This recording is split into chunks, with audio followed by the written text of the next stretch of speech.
नमस्कार, आदाब, सत श्री अकाल। Myself Ahmad sir, education at the rate Ahmad sir. हमने आपसे वादा किया था कि हम हर सब्जेक्ट की चलाएंगे एनालिसिस। अब सब्जेक्ट वाइज चालू कर चुके, अब टू द पॉइंट बात करेंगे। अब इधर उधर नहीं, चैप्टर नहीं, स्टोरी नहीं, क्योंकि टाइम बहुत क्लोज हो गया। अब हम एग्जामिनेशन की क्लोज है। हम क्या कर रहे हैं, देखो chapter number 15 10th class science आज बात कर रहे हैं। साइंस एंड टेक्नोलॉजी, जिसको हिंदी में बोलते हैं विज्ञान एंड प्रौद्योगिकी। हिंदी थोड़ा देख के बोलना पड़ता है क्योंकि हिंदी में थोड़े हाथ तंग है। विज्ञान और प्रौद्योगिकी, ठीक है। इसमें 3 बुक्स है, 2 बुक्स आपके पढ़ने के लिए, 1 बुक्स आपके किसके लिए, प्रैक्टिकल के लिए। Practical over now. अभी बुक पर आते हैं, टॉपिक पर आते हैं। इसमें क्या होता है, एक चैप्टर है चैप्टर नंबर 15। चैप्टर नंबर 15 पर जाना। और प्रकाश ऊर्जा, जो लाइट एनर्जी है, जो ऑप्टिक्स का पार्ट है, ऑप्टिक्स इसको बोलते हैं फिजिक्स की दुनिया में, राइट। ऑप्टिक्स में क्या करना, आपके पास 2 मिरर है, एक कॉनकेव है, एक कॉन्वेक्स है, एक अवतल दर्पण है, एक उत्तल दर्पण है, राइट। कॉनकेव में, अवतल पर हम बात करते हैं। अवतल दर्पण किसको बोलते हैं, मिरर को। इस मिरर में डायग्राम बनाने आपको आना चाहिए कि ऑब्जेक्ट की पोजीशन और इमेज की पोजीशन, और इमेज का नेचर ऑफ इमेज। ये 2 चीजें हमेशा ध्यान रखिए। एक टेबल लर्न कर लीजिए, आपके बुक में टेबल दिया हुआ, राइट। अगर इन्फिनिटी पर ऑब्जेक्ट है, अनंत पर है, तो इमेज कहाँ बनेगी, फोकस पर बनेगी। फोकस पर ऑब्जेक्ट रखें तो इन्फिनिटी बने, तो इसके लिए डायग्राम बनता है। तो जो डायग्राम बना हुआ प्लीज बना लीजिए। फोकस पर अगर ऑब्जेक्ट है तो इन्फिनिटी पर बनेगी, राइट। तो इन्फिनिटी का फोकस, फोकस का इन्फिनिटी, ऑब्जेक्ट और इमेज, ठीक है। तो ऑब्जेक्ट कहाँ रखा तो इमेज कहाँ बनेगी, इसका रे डायग्राम बनाना होता है, राइट। दूसरी बात, सेंटर ऑफ कर्वेचर पर, तो सेंटर ऑफ कर्वेचर पर ही इमेज बनेगी, ठीक है। 2 चीजें, इन्फिनिटी पर है तो फोकस पर बनेगी, फोकस पर है तो इन्फिनिटी बनेगी। सेंटर ऑफ कर्वेचर पर है तो सेंटर ऑफ कर्वेचर पर ही इमेज बनेगी। वो इमेज बनाना, डायग्राम, रे डायग्राम बनाना आप सीख लीजिएगा, राइट। हम इसकी एक इमेज इसमें डालेंगे। दूसरी बात, अगर सेंटर ऑफ कर्वेचर पर ऑब्जेक्ट है तो सेंटर ऑफ कर्वेचर पर ही इमेज बनेगी। और सेंटर ऑफ कर्वेचर और इन्फिनिटी के बीच में अगर ऑब्जेक्ट है तो सेंटर ऑफ कर्वेचर और फोकस के बीच में बनेगी, ठीक है। अगर फोकस पर रखेंगे तो इन्फिनिटी पर बनेगी। अगर ऑब्जेक्ट फोकस और मिरर के बीच कहीं रखा जाता है, मिरर और फोकस के बीच में कहीं रखा जाता है, तो इमेज पीछे जाती है। यही एक क्लास कंडीशन है। तो आप इस तरह कॉनकेव का और कॉन्वेक्स का सारा डायग्राम आप बना के रेडी रखोगे, ठीक है। हम इसको डायग्राम एक क्लिप साथ साथ चलती रहेगी, आपको बता देगी, राइट। तो डायग्राम बनाना सीखना। 5 नंबर का क्वेश्चन आता है मैक्सिमम, 3 नंबर 2 नंबर कुछ तो यहाँ से मिल जाएंगे। सिर्फ डायग्राम बनाना सीख लो, और इसके सिवा इसमें से कुछ अभी करना नहीं, ठीक है। और कोई फायदा नहीं है टाइम पास करने का इधर। इसके बाद हम लोग सीधे आएंगे।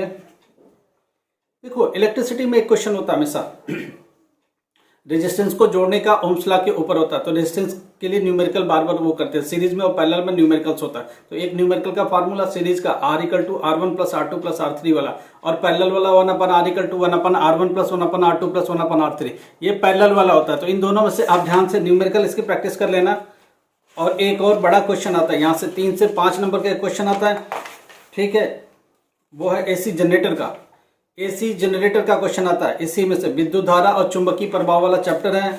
Electric current and magnetic effect, ये एक चैप्टर है। इस चैप्टर में 2-3 क्वेश्चंस आते हैं, मगर हम इंपॉर्टेंट क्वेश्चन जो आते ही आते हैं उस पर फोकस है। एसी जनरेटर आता है, एसी जनरेटर आता है।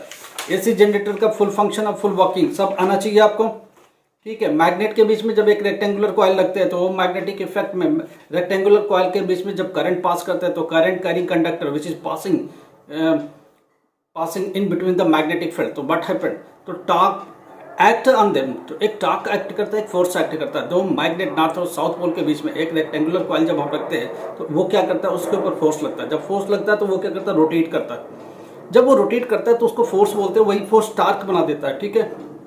टार्क हिंदी एग्जैक्टली नहीं आता, आप देख लेना थोड़ा सा। फोर्स लगेगा, फोर्स भी बोलोगे तो चलेगा। फोर्स का मतलब बल लगता है। जब बल लगता है तो उसके बाद टार्क को क्या बोलेंगे, बहुत मुश्किल है हिंदी इसका रूटा। तो फोर्स ही बोलो, फोर्स चलेगा। फोर्स अल्टीमेटली टार्क में कन्वर्ट हो जाता है। जब वो रोटेट करके फोर्स होता है तो नंबर ऑफ रोटेशन चल रहा है, फटाफट चल रहा है। जब ये रोटेट करता है तो इसमें क्या होती है, इलेक्ट्रिसिटी जनरेट होती है।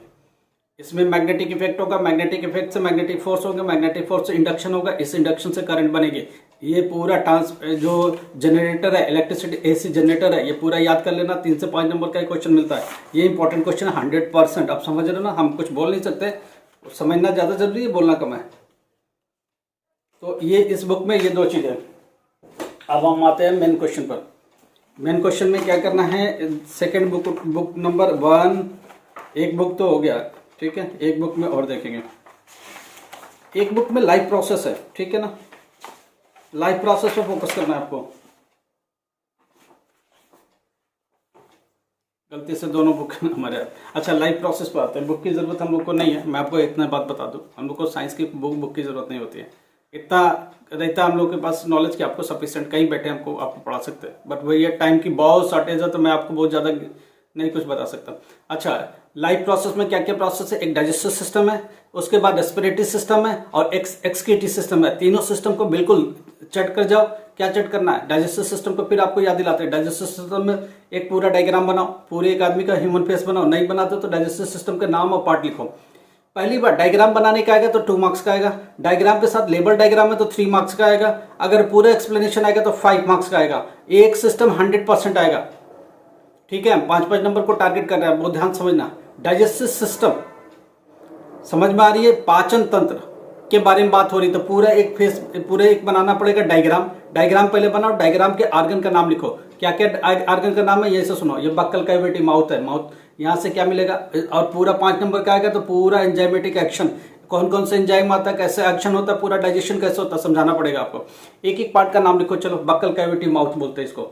यहाँ से क्या होगा, सलाइवा मिलेगा, तो सलाइवा मिक्स होगा फूड के साथ। यहाँ टाइलिन करके एंजाइम आता है, वो वर्क करेगा फूड के साथ। ठीक है, ये फूड बक्कल कैविटी से यहाँ से नीचे आकर के स्टमक में।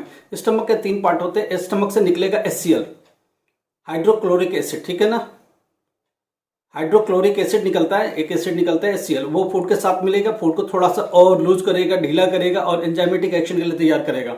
राइट, ब्रेक डाउन होगा फूड का और थोड़ा सा ज्यादा, और जितने भी माइक्रोब्स आ रहे हैं उनको खत्म करेगा। तो ये हम फंक्शन भी समझा रहे हैं। HCl secreted by stomach, function में लिखेंगे it can kill all the micro organism. ये सारे माइक्रो ऑर्गेनिज्म छोटे छोटे जो उसके साथ आ रहे हैं, बैक्टीरिया, वायरस, इनको खत्म करना है। खत्म करने के बाद थोड़ा सा देखा जाए तो सैनिटाइज करना फूड को। राइट, और दूसरी बात, जब एसिड पड़ेगा फूड तो फूड ढीला होगा, थोड़ा ब्रेक डाउन भी होगा और वो नीचे गिरेगा। स्टमक से नीचे आया, आते से क्या होगा, पैंक्रियाज साथ में होगा। ठीक है, पैंक्रियाज के साथ थोड़ी देर पहले लीवर उसके साथ जुड़ेगा, पैंक्रियाज जुड़ेगा और वो फिर नीचे जाएगा। पैंक्रियाज से पैंक्रियाटिक जूस आएगा, उस जूस में सारे एंजाइम्स है, एमाइलेज है, पेप्सिन है, जितना भी एंजाइम्स है उनके नाम लिखो। उसके आगे फंक्शन लिखो, कौन स्टार्च पर काम करता है, कौन ग्लूकोज पर काम करता है, कौन जाके फैटी चीज़ों पर काम करता है, कौन सा एंजाइम किसके लिए काम करता है, वो एंजाइम का नाम लिखते जाओ और किसके साथ काम करता है वो लिखते जाओ और उसका नाम लिखते आगे आओ। लीवर से क्या आया, bile juice. Bile juice fat और फैटी चीज़ों पर काम करता है। ठीक है, बिल्डुबिन, बिल्बार्डिन, 2 एंजाइम्स होते हैं, उनके नाम लिखो। वो किस पर काम करते हैं वो नाम लिखो। ठीक है, हमने आपको बोला ना, हमारे पास बुक्स हो ना हो कोई जरूरत नहीं है। ठीक है, टॉपिक बता दो, हम लोग चलते रहते हैं साइंस में। फिजिक्स है, केमिस्ट्री है, बायोलॉजी है, बिल्कुल खोल के पी रखा है। क्यों? इतने सालों से PMT को पढ़ाया, IIT को पढ़ाया, IIT, ठीक है, IIT के प्रिपरेशन के लिए सालों साल पढ़ाया हम लोगों ने, बड़े बड़े इंस्टीट्यूट में पढ़ाए। ठीक है, कॉलेजेस में पढ़ाए, यूनिवर्सिटीज में पढ़ाए, बहुत सारे प्लेटफॉर्म पर पढ़ाए, अभी भी बहुत सारा पढ़ा रहे हैं हम लोग। तो we have a lots of knowledge, मगर हमको टाइम नहीं बेटा आपके साथ शेयर करने का। जितना मौका मिल रहा हम आपको कोशिश कर रहे हैं समझाने की, बट कोई सब्जेक्ट लेके बैठ के नहीं पढ़ा सकते पूरा। ठीक है, तो हम लोग डाइजेस्टिव सिस्टम पर बात कर रहे हैं। बक्कल कैविटी हुआ, यहाँ से सलाइवा और उसके एंजाइम। फिर नीचे आ गया कहाँ, स्टमक में। स्टमक में क्या मिला, HCl, उसके साथ एक्शन हुआ। नीचे गया लीवर, लीवर से बिल्डुबिन, बिल्बार्डिन मिला। आगे साथ में क्या लगा हुआ, पैंक्रियाज, पैंक्रियाज से पैंक्रियाटिक जूस आ गया। ठीक है, उसमें कौन से एमाइलेज, पेप्सिन, जो एंजाइम है उनके नाम लिखो, कौन किस पर काम करता है वो लिखो। नीचे आ जाएगा स्मॉल इंटेस्टाइन में। स्मॉल इंटेस्टाइन से भी बहुत सारे एंजाइम उसके साथ मिक्सिंग हो रही है, चल रहा है, वो लंबी जर्नी। स्मॉल इंटेस्टाइन बहुत बड़ा होता है, उसमें क्या फायदा क्या है, वो टर्न करता रहता है और लार्ज सरफेस एरिया घुमाता रहेगा। तो जितना भी एंजाइम्स है उसके साथ एक्शन होता रहेगा। एक्शन होने का डिस्कोर्स का टाइम बहुत मिलता है, तो वो एक्शन होता रहता है, फाइनली एक प्रोडक्ट बनता रहता है। अब वो जो प्रोडक्ट मिला, डाइजेस्टिव फूड मिला, वो क्या होगा, एसिमिलेशन होगा। उसको क्या किया जाएगा, ब्लड स्ट्रीम में डाल दिया जाएगा और डाइजेस्टेड फूड सीधे हमारी बॉडी के हर सेल तक पहुंचेगा। सेल में जाकर सेलुलर डाइजेशन होगा फाइनली, और वहाँ एंजाइम, वहाँ एनर्जी प्रोड्यूस होगी। वो एक दूसरी फॉर्म में, ATP की फॉर्म में, एडेनोसिन ट्राइफॉस्फेट के फॉर्म में सेल के अंदर स्टोर कर दिया जाएगा। सेल की और टिश्यू की जो कोशिकाएं हैं आपके, इनके एनर्जी की रिक्वायरमेंट होती है। तो ATP टूटता है, एडेनोसिन ट्राइफॉस्फेट टूट जाता है, ADP में एनर्जी रिलीज करता है, फिर एनर्जी आती है, फिर ऐड होता है, फिर नंबर ऑफ ATP बनता रहता है ADP। और उसके बाद क्या होगा, जो बचा हुआ अनडाइजेस्टेड फूड लार्ज इंटेस्टाइन में जाएगा, थोड़ा सा वाटर होगा, रिटेन कर लिया जाएगा, सॉल्ट, मिनरल्स को रिटेन कर दिया जाएगा। जो बचा होगा वो रेक्टस, कोलन, एनस से बाहर एक्सक्रीट हो जाएगा। तो ये हमारे डाइजेस्टिव सिस्टम का पूरा नाम। पहली बात, सारा पार्ट लिखते जाओ, पार्ट में बहुत क्लियर हो गया सारे पार्ट। उसके बाद आते हैं दूसरा सिस्टम आपको लर्न करना है, रेस्पिरेटरी सिस्टम। सांस लेने की जो प्रक्रिया है, श्वास प्रक्रिया, उसमें आप जाएंगे। श्वसन तंत्र जिसको बोलते हैं, ये श्वसन तंत्र बोलते हैं, रेस्पिरेटरी सिस्टम। उसमें माउथ अगेन हेल्प करता है, और दोनों की कॉमन फूड और इसकी सांस जब लेते हो तो दोनों नेजल पैसेज और ये माउथ दोनों जाकर के एक कॉमन चैम्बर में खुलते हैं, और ये लंग्स को जाएगा, और एक कहाँ जाता है, वो डाइजेस्टिव सिस्टम वाला अलग हो जाता है। लंग्स में जब जा रहा है एयर तो उसमें हो क्या रहा है, लंग में पूरा फंक्शन है, उसमें छोटे छोटे पाउच है, छोटे छोटे बैग लाइक स्ट्रक्चर्स है, उसमें स्टोर हो रहे हैं, उसमें हमेशा स्टोर रहता है कुछ ना कुछ ऑक्सीजन, राइट। तो जो भी आप ले रहे हो वो सब उसमें स्टोरेज है, वो ब्लड के साथ मिलकर के ऑक्सी हीमोग्लोबिन बनाता है। क्या बनाता है, हार्ट के साथ रिलेट किया जाता है, वो हार्ट में पंपिंग चलती रहती है। हार्ट का डायग्राम ध्यान से बना लेना, और ये एग्जामिनेशन का पार्ट है, बहुत इंपॉर्टेंट क्वेश्चन है।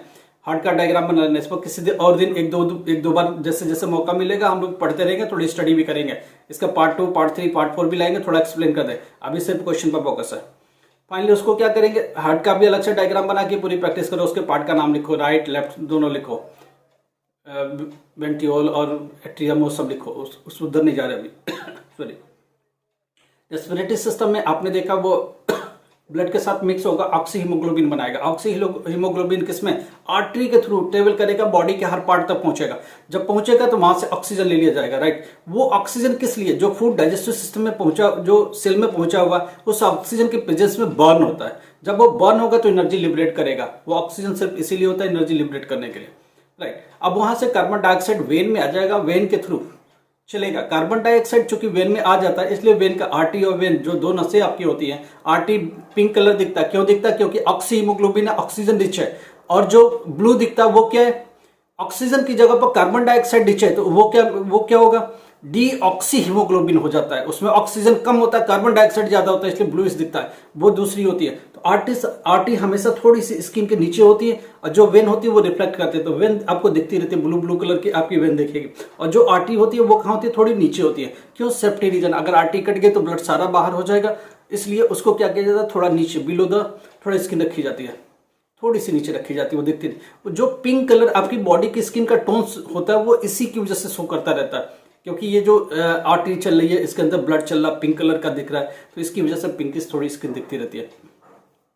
तो दो बात बहुत क्लियर है, रेस्पिरेटरी सिस्टम का पूरा डायग्राम बनाओ, लंग्स का उसके पूरे सिस्टम का बनाओ, हार्ट का अलग से डायग्राम बना के रखो, लंग्स और उसके पूरे ऑक्सीजन कहाँ से, हीमोग्लोबिन कहाँ से, ऑक्सी हीमोग्लोबिन कहाँ से, रेस्पिरेटरी का सिस्टम के ऑक्सीजन कैसे लेंगे, इनटेक कैसे करेंगे, कार्बन डाइऑक्साइड एग्जिट कैसे हो, पूरा सिस्टम लिखो। तो डाइजेस्टिव सिस्टम, और एक ये दूसरा वाला सिस्टम हो गया हमारा रेस्पिरेटरी सिस्टम। तीसरा एक्सक्रीटरी सिस्टम। एक्सक्रीटरी सिस्टम में क्या, किडनी है, एक पेयर ऑफ किडनी होती है, ये किसके लिए, अल्ट्रा फिल्ट्रेशन के लिए, किसके लिए, अल्ट्रा फिल्ट्रेशन के लिए, इसमें से यूरिन बाहर कर दिया जाएगा, बाकी जो ब्लड होगी ब्लड वापस ब्लड आके गिरता है बोमेंस कैप्सूल में, इसमें क्या हो जाता है, पंपिंग की जाती है, रिसक कर लिया जाता है, और नीचे वाटर और बाकी चीजें नीचे आ जाती हैं यूरिन के साथ, यूरिनरी या एक्सक्रीटरी मटेरियल जितना भी होता है वो नीचे सक करके लाया जाता है। अब इसमें क्या करना है आपको, एक तो किडनी का डायग्राम बनाना और किडनी के फंक्शंस लिखना है। किडनी का यूनिट क्या होता है, नंबर ऑफ नेफ्रॉन से मिलकर, मिलियंस ऑफ नेफ्रॉन मिलकर के एक किडनी को बनाते हैं, तो जो नेफ्रॉन का डायग्राम वो सेपरेटली बनाओ, राइट। तो ये सारा क्वेश्चन, तो तीनों सिस्टम, एक्सक्रीटरी सिस्टम, रेस्पिरेटरी, एक सिस्टम पूरा आएगा, 5 नंबर ये देके जाएगा,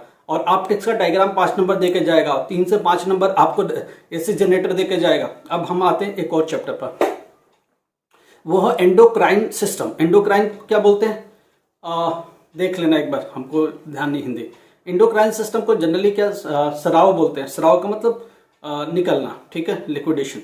आपके पूरी बॉडी के अंदर जितने भी हार्मोन्स निकलते हैं वो कहाँ से निकलते हैं, एंडोक्राइन सिस्टम से। किससे निकलते हैं, एंडोक्राइन सिस्टम से। हिंदी नहीं आती है तो बाद में हमको व्हाट्सएप से पूछ लेना, यहाँ से हिंदी हम ढूंढ के दे देंगे, ठीक है, गूगल बाबा से पूछ लेना, बता देगा। एंडोक्राइन सिस्टम पूरा पढ़ना है, उसमें क्या होता है, पूरा जितना भी हमारी बॉडी के अंदर वो सारे ऑर्गन जो हमको क्या देते हैं, हार्मोन्स स्रावित करते हैं, या हार्मोन्स लिक्विडेट करते हैं, या हार्मोन्स रिलीज करते हैं, वो सारे पढ़ना आपको, ठीक है। ब्रेन के अंदर कौन कौन से है, पिट्यूटरी किधर है, और कौन कौन से हार्मोन्स है, वो पूरा एक लिस्ट बनाओ, ठीक है। और उनसे कौन कौन से हार्मोन्स निकलते हैं वो पूरी लिस्ट बना। देखो लंबी वीडियो हो जाएगी, ज्यादा नहीं बता सकते, 1-2 क्लास और लेंगे हम बीच में, एग्जामिनेशन से पहले हम आपको एक्सप्लेन कर देंगे, अपनी बुक्स भी साथ लेके बैठना और हम आपको एक्सप्लेन कर देगा। देखो जैसे जैसे एग्जामिनेशन आएगा हम आपको और इस पर बात करेंगे, कोई और पर्टिकुलर टॉपिक कोई चीज है कुछ जिनको एग्जामिनेशन में अभी बहुत इमरजेंसी है तो अगले में इंक्लूड कर देंगे, अगले वीडियो में हमको डाल दो, ठीक है। जिनका अप्रैल में एग्जाम है उनको कुछ भी नहीं पढ़ा सकता, ध्यान से वो अभी पढ़ते रहो इनके साथ साथ, ये अभी जिनकी क्लास चल रही है इनके साथ साथ इतनी सारी चीजें पढ़ लेंगे, उनके लिए एग्जामिनेशन पहले से तैयारी चालू हो जाएगी, और वो स्पेसिफिक ना पूछे, ठीक है। जिनका अक्टूबर की अर्जेंसी है उनकी प्लीज करेंगे हम, ठीक है। तो हमने बहुत क्लियर कर लिया, ऑप्टिक्स का डायग्राम बनाना है, ठीक है। उसके बाद आपको देखना 1-2 चीजें और पूछी जाती हैं, एक तो जो पीरियाडिक टेबल है उस पीरियाडिक टेबल के चैप्टर में जाना, मेंडलीव के पीरियाडिक टेबल में क्या प्रॉब्लम थी, मॉडर्न पीरियाडिक टेबल में क्या है, वो सारे एक दो चीजें देख लेना। पीएस से रिलेटेड 1-2 नंबर का क्वेश्चन होता है वो भी, हम उधर बिल्कुल फोकस नहीं। ऑप्टिक्स का डायग्राम है, एक एसी जनरेटर का पूरा है, और उसके बाद रेजिस्टेंस को सीरीज और पैरेलल में एक न्यूमेरिकल 100% आएगा। उसके बाद जो ये सिस्टम है, ये सिस्टम आपको 10, 12, 15 नंबर यही दे देगा। ये जितने टॉपिक बताए सिर्फ यही पास करा देंगे, आपको पूरा चैप्टर में घुलने की कोई जरूरत नहीं है। ठीक है, क्यों? इससे क्वेश्चन आए हैं और बन रहे हैं और सब बात होगी कौन कौन से क्वेश्चन बन रहे हैं, समझ गए? हमने हिंट दे दिया, अब जाके स्पेसिफिक क्वेश्चन को लाइन बाय लाइन नहीं लिख सकते। ठीक है, चलो थैंक यू सो मच। अगर फिर भी कोई डाउट्स हो तो हम आपकी मदद करेंगे, बट एक ही रिक्वेस्ट, प्लीज सब्सक्राइब करना सीखो, लाइक करना सीखो। 300-400 लोग देखते हैं, लाइक कितने करते हैं? 10-12। ये ठीक बात है। अगर आपको अच्छा लगता है लाइक करो और दूसरे बार शेयर करो और अपने फ्रेंड सर्कल में सबको बताओ और सबको सब्सक्राइब करने के लिए बोलो। Thank you so much.